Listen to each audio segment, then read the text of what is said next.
4 ans après l'incident de sa robe dégrafée, Gabriela Papadakis, 26 ans, et Guillaume Cizeron, 27 ans, sont parfaitement entrés dans leur compétition.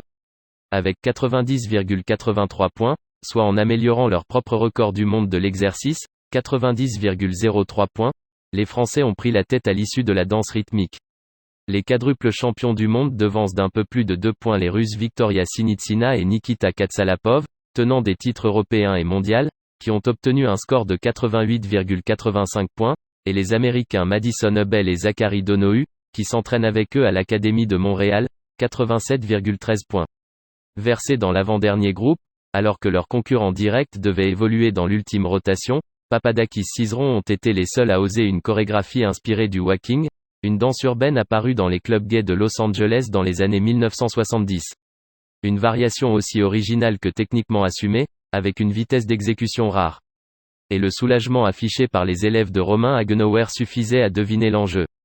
Papadakis-Cizeron n'ont été battus qu'une fois, lors des championnats d'Europe de 2020 où ils visaient une 6e couronne historique.